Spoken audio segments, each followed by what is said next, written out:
नागरिकों को अधिक से अधिक रक्तदान करना चाहिए ताकि किसी को समय पर रक्त मिलने पर उसकी जान बचाई जा सके। उक्त विचार डीपीपी कारागार आलोक मित्तल ने बंचारी गांव में आयोजित रक्तदान शिविर में मुख्य अतिथि के रूप में बोलते हुए व्यक्त किए।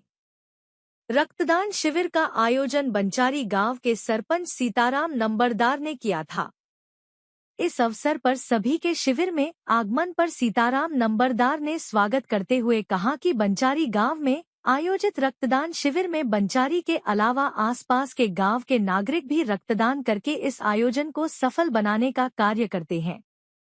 उन्होंने सभी रक्तदाताओं का आभार व्यक्त किया। इस अवसर पर बामन पाल अध्यक्ष अरुण जैलदार, मार्केट कमेटी पूर्व अध्यक्ष सुनील मित्तल, किसान नेता रत्न सौरोत, नारायण नंबरदार, महेंद्र पूर्व जिला परिषद सदस्य, शशिवाला भिडुकी की सरपंच, बबली गौड़ोता, उद्यवीर मुकेश कुमार सहित बंचारी व आसपास के गांव के सरपंच पंच मौजूद थे।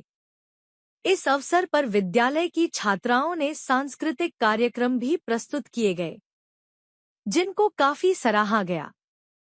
शिविर में 252 यूनिट रक्त एकत्रित किया गया। रक्तदान करने वाले रक्तदाताओं को प्रशस्ति पत्र व हेलमेट देकर के उनको सम्मानित किया गया। इस अवसर पर आलोक मित्तल ने सभी रक्तदाताओं से मिलकर के उनसे बातचीत करते हुए कहा कि रक्तदान एक ऐसा दान है जो कि प्रत्येक व्यक्ति कर सकता है। उन्होंने कहा कि रक्तदान करने से किसी घायल सैनिक, गर्भवती महिला को समय पर रक्त मिलने पर उसकी जान को बचाया जा सकता है। उन्होंने कहा कि हम सभी को प्लास्टिक के प्रयोग से भी बचना चाहिए। उन्होंने कहा कि प्लास्टिक का अत्यधिक प्रयोग करने से हमारे शरीर के अंदर कैंसर जैसी बीमारी फैलती है और इसके कारण कई नागरिकों की मौत भी हो चुकी है। आलोक मित्तल ने इस आयोजन के लिए ब्रह्मचारी गांव के सरपंच सीताराम नंबरदार को बधाई देते हुए कहा कि उनके द्वारा बंचारी गांव में लगाए जाने वाले रक्तदान शिविरों में नौजवान सैकड़ों की संख्या में रक्तदान करते हैं, जिससे नागरिकों को इसका लाभ मिल पाता है। शिविर में पधारने पर सीताराम सरपंच द्वारा स्मृति चिन्ह देकर के आलोक मित्तल को सम्मानित किया गया।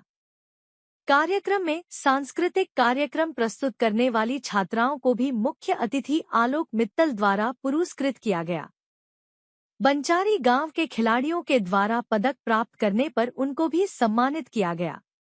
मैं देता हूं और जो आज ब्लड डोनेशन कैंप ऑर्गेनाइज हुआ है इस गांव में, पिछले साल भी हुआ था, तब मैं आया था। तभी ये निर्णय हुआ था कि भाई हर साल एक बार इस गांव में ब्लड डोनेशन कैंप होगा और उसमें बहुत सारे लोगों का सहयोग चाहिए होता है। तो जो यहाँ पर सरपंच हैं सीताराम जी और रोटरी क्लब ईस्ट फरीदाबाद की पूरी टीम है, एक संतों का गुरुद्वारा है उसका, उनकी ब्लड डोनेशन की टीम है, ब्लड बैंक है उनका।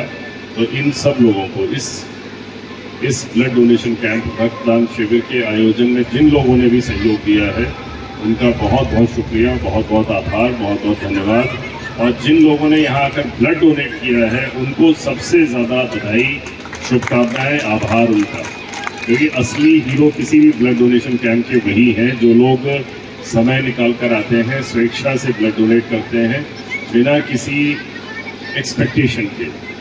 और यहाँ पर मंच पे मौजूद परम आदरणीय श्री अभी व्यवस्था पे भी पूरा ध्यान दें और वो सारी चीज़ें जिसमें प्लास्टिक जनरेट होता हो उसको इस्तेमाल करने से पहले 10 बार सोचें। जो प्लास्टिक है ये प्लास्टिक वेस्ट, जैसे आपने एक बॉटल में कोल्ड ड्रिंक या कोई भी ड्रिंक है उसको पिया और फेंक दिया, आपको शायद नहीं मालूम कि जो प्लास्टिक की बॉटल है ये कई सौ क्या कई हजार साल तक कहीं नहीं जा रही हो। आप किसी कागज़ के थैले में कोई चीज़ खाते हैं, कागज़ का थैला फेंक देते हैं तो वो धीरे धीरे डिग्रेड होके गल के और मिट्टी में मिल जाता है, कोई उसकी बुराई नहीं है। लेकिन ये जो प्लास्टिक है ये हम सब लोगों की सेहत के लिए बहुत खतरनाक चीज़ है।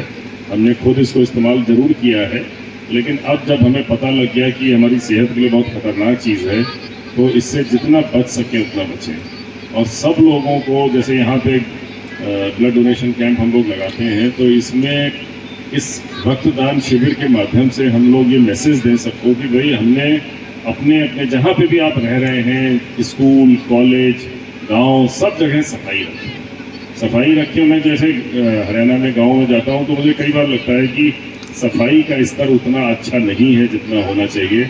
अब आज इस कार्यक्रम के चक्कर में प्लास्टिक बहुत सारी जनरेट हुई होगी, तो मैं जो यहाँ पे सरपंच हैं सीताराम जी, उनसे निवेदन करूँगा कि वो इस कार्यक्रम को ख़त्म होने के बाद सारा जो प्लास्टिक वेस्ट है उसको इकट्ठा करवा के कोई गड्ढा खुदवा के और उसमें उसको दबाएं।